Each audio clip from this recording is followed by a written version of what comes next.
Hello friends, welcome to Drone Academy. நம்ம இன்னைக்கு இந்த வீடியோ பதிவில் என்னதால பத்தி பார்க்க போறோம் அப்படின்னா மார்னிங் மேக்ஸ் 2.0ல ஆப்டிட்யூட் பார்ட்ல இருந்து பாத்தீங்கன்னா ஒரு 5 கணக்கு நம்ம வந்து பாத்தீங்கன்னா எக்ஸ்பிளனேஷன் கொடுக்க போறோம். ஓகேவா? சோ இதுக்கு முன்னாடி போட்ட பார்ட் வந்து பார்க்கறதுக்கு டிஸ்கிரிப்ஷன் வந்து லிங்க் கொடுத்திருக்கேன், அப்ப நீங்க பாத்துக்கங்க. சோ இப்போ வந்து பாத்தீங்கன்னா கணக்கு நம்ம பார்க்கலாம். சோ இந்த கணக்குல தனி வட்டி மூலம் அசல் ரூபாய் 2000 8% வட்டி விகிதத்தில் இரட்டிப்பாக எவ்வளவு மாதம் ஆகும்? சரியா? அதாவது தனி வட்டி மூலமா சிம்பிள் இன்ட்ரெஸ்ட் மூலமா 2000 ரூபாய் அப்படின்ற ஒரு அமௌண்ட் வந்து பார்த்தீங்கன்னா 8%ல 8% ரேட் ஆஃப் இன்ட்ரெஸ்ட் வந்து பார்த்தீங்கன்னா 8%, அசல் வந்து பார்த்தீங்கன்னா 2000. ஓகேவா? நம்பர் ஆஃப் இயர்ஸ் வந்து தெரியாதான் நம்மகிட்ட கேட்குறாங்க. எத்தனை வருஷம் இரட்டிப்பாகும்? இரட்டிப்பாகனா இப்போ நான் 2000 ரூபாய் போட்டேன், எனக்கு எவ்வளோ கிடைக்கணும்? 4000 ரூபாய் கிடைக்கணும். இந்த 4000 ரூபாய் எடுத்து பார்த்தீங்கன்னா மொத்த தொகை, அதாவது அசல் ப்ளஸ் சிம்பிள் இன்ட்ரெஸ்ட். ஓகேவா? அப்போ நம்ம சிம்பிள் இன்ட்ரெஸ்ட்டில் வந்து கழிச்சோம் அப்படின்னா நமக்கு என்ன கிடைக்கும்? சிம்பிள் இன்ட்ரெஸ்ட் சரி, அசல் எதை கழிச்சோம் அப்படின்னா சிம்பிள் இன்ட்ரெஸ்ட் 2000. அப்போது நமக்கு அசல் வந்து 2000, ரேட் ஆஃப் இன்ட்ரெஸ்ட் வந்து 8%, நம்பர் ஆஃப் இயர்ஸ் தெரியாது, சிம்பிள் இன்ட்ரெஸ்ட் எவ்வளோ?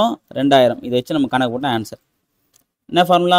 PNR divided by 100. அப்போ பியோட வேல்யூ 2000 இன்ட்டு என்னோட வேல்யூ தெரியாது, ஆரோட value 8% divide by 100 equal to 2000. இப்போ நான் என்ன போட்டோம் அப்படின்னா என்ன மட்டும் இந்த பக்கம் வச்சுக்கலாமா? வச்சுட்டு போட்டோம் அப்படின்னா 2000 இன்ட்டு 100 டிவைடட் பை 2000 இன்ட்டு 8. 2000க்கு 2000 காலி, 1/8. இங்கே வந்து பார்த்தீங்கன்னா 1/8 மீதி 2, 2 16.5. அப்போது 12 years 6 months. ஓகேவா? அவங்க என்ன கேட்குறாங்க? நமக்கு வந்து பார்த்தீங்கன்னா மந்தில் வந்து கேட்குறாங்க. அப்போ 12 மாதம் வந்து 12க்கு இன்ட்டு 12 கரெக்டாக? ஏன்னா ஒரு வருஷத்துக்கு 12 மாதம். அப்போ 12 வருஷத்துக்கு 12 144 மாதம். அப்போ 144 ப்ளஸ் வந்து பார்த்தீங்கன்னா ஒரு 6 மாதம் சேர்த்தோம் அப்படின்னா 150 months. ஓகே, அப்போ ஆன்சர் வரும் 150 மாதங்கள். ஓகேங்களா? ஸோ அவ்வளோதான்பா.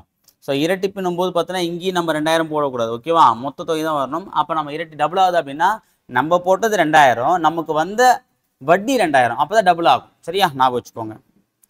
அடுத்த கணக்கு, ஒரு செவ்வக வடிவ நிலத்தின் ஒரு பக்க அளவு 15 மீட்டர் மற்றும் அதன் ஒரு மூலை விட்டம் 17 மீட்டர் எனில் நிலத்தின் பரப்பளவு காண்க. ஒரு செவ்வக வடிவம்பா. இப்போ இதான் வந்து அந்த செவ்வக வடிவ நிலன்னு வச்சுக்கலாம். இதனுடைய ஒரு பக்க அளவு எவ்வளோ? 15 மீட்டர்னு சொல்லிட்டாங்க. மற்றும் அதன் மூலை விட்டம்னா கார்னர்ப்பா, இது எவ்வளோ அப்படின்னா 17 மீட்டர். இனி நிலத்தின் பரப்பளவு, அப்போ நிலத்தின் பரப்புனா நமக்கு LB கிடைக்கணும். ஏன்னா B கிடைச்சாதான் ரெண்டுத்தையும் பெருக்கின ஆன்சர். ஏன்னா செவ்வகத்துடைய பரப்பளவு என்ன ஃபார்முலா? L into B. ஓகேவா? ஆனால் நமக்கு L-உடைய வேல்யூ தெரியாது, ஆனால் B-யோட வேல்யூ தெரியாது. ஓகேவா? ஸோ இப்போ நம்ம இந்த கணக்கு எப்படி போடலாம் அப்படின்னா இந்த மாதிரி வந்து நம்ம வந்து ஆல்ரெடி ஒரு கணக்கு வந்து போட்டிருக்கோம் இந்த மெத்தடில் நம்ம சேனலில். ஓகேவா? ஸோ அப்போ அப்படின்னு பார்த்தீங்கன்னா நமக்கு வந்து இது முக்கோணமாக தெரியுதுங்களா? இது கர்ணம், இது வந்து பார்த்தீங்கன்னா ஒரு பக்கம், கோணத்தோட ஒரு பக்கம், இது இன்னொரு பக்கம். இப்போ நம்ம இந்த வேலையை தெரியும் அப்படின்னா நம்ம வந்து கர்ணத்தை ஸ்கொயர் பண்ணி ஒரு பக்கம் ஸ்கொயர் பண்ணி ரெண்டுத்தையும் ரூட் எடுத்த ஆன்சர். ஓகே, அப்போ 17 ஸ்கொயர் பண்ண வரும் 7 49 9 மீதி 4 1 7 2 14 14 4 18க்கு 8 மீதி 1 1 1 2 3 மைனஸ் 5 5 225. ஓகேவா?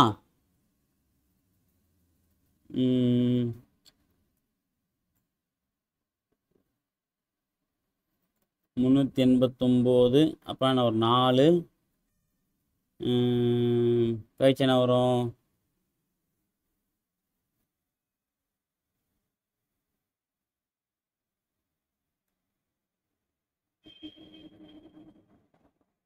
289 நினைக்கிறேன். 7 49 1 1 1 7 2 14 14 1 4 18. கரெக்டு. சாரிப்பா, 389ல் 289. அப்போ கழிச்சா நமக்கு என்ன கிடைக்கும்? 289னா 4 8ல் 2 போச்சு 6 ரூட் 64 அப்படின்னா 8. ஓகேவா? ஸோ அப்போ ஆன்சர் வந்து பார்த்தீங்கன்னா 8. இது ஆன்சர்னா B = 8.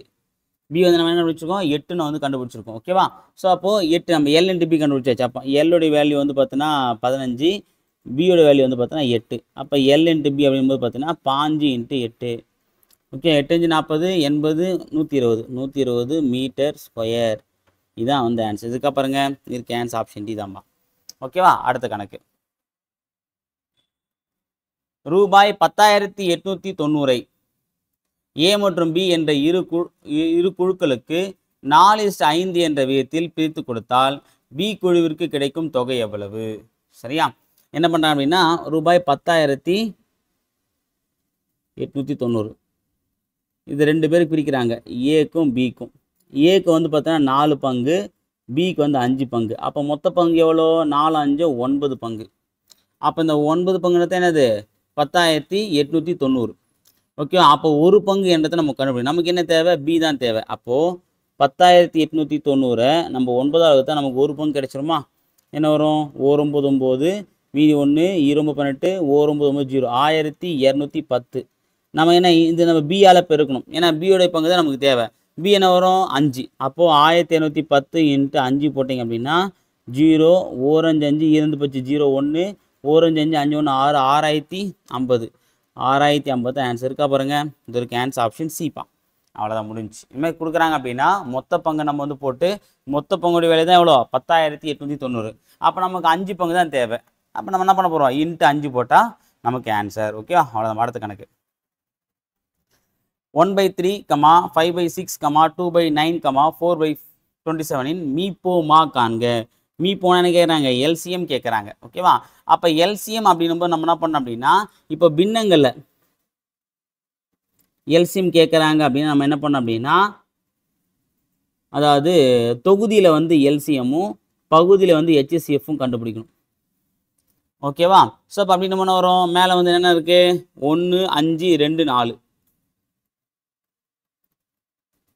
இதுக்கு நம்ம என்ன பண்ணோம்? எல்சிஎம் கண்டுபிடிக்கணும். அப்போ எல்சிஎம் கண்டுபிடிச்சோம் அப்படின்னா 2 2 போட்டீங்கன்னா 1 5 1 2 2 4. அப்போ 2 10 12 20 20. அப்போ எல்சிஎம் என்னது? 20. அப்போ கீழே ஹெச்சிஎஃப் கண்டுபிடிக்கணும். கீழே என்ன நம்பர் இருக்குது? 3 6 9 27. 3 பார்த்தீங்கன்னா 1 3 3 6 3 9 9 3 27. அதுக்கப்புறம் வேறு எதுவும் வராது, ஏன்னா ஹெச்சிஎஃப்னும் போது எல்லா நம்பரும் பண்ணணும். இங்கே பார்த்தா 1 வந்துடுச்சு. அப்போ 3. அப்போ 20/3 எங்கே பாருங்கள்? ஆன்சர் ஆப்ஷன் ஏப்பா. ஓகே, இது நம்ம மெத்தடி போகிறது. இது நம்ம வந்து பார்த்தோன்னா ட்ரிக்ஸை யூஸ் பண்ணியும் போடலாம். அதாவது ட்ரிக்ஸ்ன்றது கிடையாது, ஷார்ட்டாக நம்ம அண்டர்ஸ்டாண்ட் பண்ணிக்கணும் அப்படின்னா ஈஸியாக போடலாம். ஓகேவா? எப்படி போடலான்னு நான் சொல்கிறேன் பாருங்கள். இப்போ பின்னங்களே எல்சிஎம் கேட்குறான் அப்படின்னா மேலே எல்சிஎம் கண்டுபிடிக்கணும், கீழே ஹெச்சிஎஃப் கண்டுபிடிக்கணும். ஓகேவா? இப்போது எல்சிஎம்னா என்ன அப்படின்னா இப்போது அந்த நம்ம ஒரு எண்ணத்தோட 10 எண் இருக்குது. இப்போ 10 எண்ணுக்கு நம்ம எல்சிஎம் கண்டுபிடிக்கிறோம் அப்படின்னா அந்த 10 எண்லேயே பெரிய எண் அல்லது அதை விட பெரிய எண் தான் 2 எல்சிஎம்மாக இருக்க முடியும் இதில் தொகுதியில். ஓகேவா? அப்போது இது மேலே இதில் பெரிய நம்பர் இது பாருங்கள் 5 தான். அப்போது இதனுடைய எல்சிஎம் என்னவாக இருக்கலாம்னா 5ஆக இருக்கலாம், 5ஓட பெரிய நம்பராக இருக்கலாம். இப்போ நமக்கு 20 தான் கிடச்சிருக்கு. ஓகே, அப்போது இங்கே பாருங்கள் எல்லாமே பெரிய நம்பர் தான். ஸோ அப்போ மேலே நமக்கு பிரச்சனை இல்லை, அது வராது. அப்போ நம்ம ஹெச்சிஎஃப்னு என்ன சொன்னோம்? ஹெச்சிஎஃப் எல்சிஎம் என்ன சொன்னோம்? அந்த தொடர்லேயே பெரிய எண் அல்லது அதை விட பெரிய எண். ஹெச்சிஎஃப்க்கு என்னன்னா அது அப்படியே ஆப்போசிட். அந்த எண் தொடர் வரிசையிலேயே சிறிய எண் அல்லது அதை விட சிறிய எண் தான் அதனுடைய ஹெச்சிஎஃப்பாக இருக்க முடியும். அப்போ இந்த தொடர்லேயே சிறிய எண்ணது 3. அப்போ 3ஆக இருக்கலாம் அல்லது 3ஐ விட கம்மியான நம்பர் தான் என்னுடைய ஹெச்சிஎஃப்பாக இருக்க முடியும். ஆனால் இங்கே பாருங்கள் பியில் 81 இருக்குது. அப்போ இது வராது. இங்கே சியில் பாருங்கள் 18 இருக்குது. அப்போ அதுவும் வராது. டியில் பாருங்கள் 27. அப்போ அதுவும் வராது. அப்போ ஆன்சர் என்ன வரும்? ஏ தான் வரும். இங்கே பாருங்கள் 3 வந்திருக்கா? அவ்வளோதான் ஆன்சர். இப்படியும் போடலாம். ஓகேவா? ஸோ அப்போ வந்து பார்த்தீங்கன்னா இந்த மாதிரி மெத்தடையும் தெரிஞ்சுக்கோங்க, இந்த ஷார்ட்கட்டையும் தெரிஞ்சு வச்சுக்கோங்க. ஓகேவா? அடுத்த கணக்குப்பா. ஒரு பொருளின் மீது வழங்கப்படும் இரு தொடர் தள்ளுபடிகள் முறையே 25% மற்றும் 20% எனில் இதற்கு நிகரான ஒரே சமான தள்ளுபடி எவ்வளவு? ஓகேவா? ஸோ இது கேட்டிருக்காங்க. இப்போ ஒரு பொருள் நம்ம 100% வச்சுக்கலாம். இப்போ இந்த 100% ஃபஸ்ட் என்ன 100 ரூபாய் வச்சுக்கலாம். ஓகே, 100% ஏன்னா 100 ரூபாய் வச்சுக்கலாம், அது வச்சு போடலாம். இப்போ 100 ரூபாய்க்கு ஃபஸ்ட் என்ன பண்ணுறாங்கன்னா 25% தள்ளுபடி தராங்கப்பா. அப்போ 100 ரூபாய் 25% எவ்வளோ? 25 ரூபாய். அப்போ தள்ளுபடினா கழிக்கணுமா? கழிச்சு எவ்வளோ வரும்? 75 ரூபாய். இந்த 75 ரூபாய் அடுத்து என்ன பண்ணுறாங்க? ஃபஸ்ட்டு 25% தள்ளுபடி, இப்போ 20% தள்ளுபடி. அப்போ 75 ரூபாய்க்கு 20% எவ்வளோன்றத நம்ம பார்க்கணும். 0 0 0 25 10 1 5 5 இந்த 2க்கு இந்த 2 காலி. அப்போ மீதி 5. அப்போது 75ல் 5 போச்சுன்னா இங்கே 100ல் 25 போச்சுன்னா நம்ம 75 போட்டோம். அப்போ 75ல் 5 போச்சுன்னா மீதி என்ன வரும்? 60. ஓகே, அப்போ 100ல் 60ன்றது 60%. ஓகே, அப்போ சமமான தள்ளுபடி. இப்போ ஆக்சுவலாக வந்து பார்த்தீங்கன்னா தொடர் தள்ளுபடி ஃபஸ்ட்டு 25% கொடுத்தாங்க, அப்புறம் வந்து பார்த்தீங்கன்னா 20%. அப்போ சேர்த்தா எவ்வளோ கிடையாது நமக்கு? 45%. இது தொடர் தள்ளுபடி மூலமாக கொடுத்த பர்சன்டேஜ். ஆனால் உண்மையான தள்ளுபடின்னு பார்த்தீங்கன்னா ஆரம்பத்தில் 100%, இப்போ 60%. அப்போ கழிச்சா எவ்வளோ கிடையாது நமக்கு? 40%. அப்போ உண்மையாக கொடுத்த தள்ளுபடி எவ்வளோ? 40%. ஓகேவா? ஏன் இந்த மாதிரி தொடர் தள்ளுபடி போடுறாங்க அப்படின்னா வியாபாரிகளுக்கு, அதாவது வணிகர்களுக்கு லாபம் கிடைக்குது, அதே மாதிரி போடுறாங்க. ஓகேவா? இப்போ நம்ம என்ன பண்ணுவோம், இப்போ நம்ம நகை கடையெல்லாம் போனோம் அப்படின்னா இது மாதிரிலாம் சொல்லுவாங்க. ஃபஸ்ட்டு ஒரு அமௌண்ட்டை போட்டு குறைப்பாங்க, அதுக்கப்புறம் நம்ம ஒரு அமௌண்ட்டை போட்டோம் அப்படின்னா அந்த பர்சன்டேஜுக்கு இவ்வளோ பர்சன்டேஜ் போடுவாங்க. ஒட்டுமொத்தமாக போட்டிங்க அப்படின்னா நமக்கு சேவை. ஆனால் அப்படி போட மாட்டாங்க. முதல்ல ஒரு பர்சன்டேஜை போட்டு குறைச்சிட்டு அது என்னதான் நம்ம வந்து பர்சன்டேஜ் போட்டாலும் என்ன ஆகும், நமக்கு அவங்களுக்கு தான் லாபம் கிடைக்கும், நமக்கு லாபம் கிடைக்காது. சரிங்களா? ஸோ அப்போ இதுதான் தொடர் தள்ளுபடி வந்து யாருக்கு லாபம் அப்படின்னா வணிகருக்கு தான் லாபம். ஓகேவா?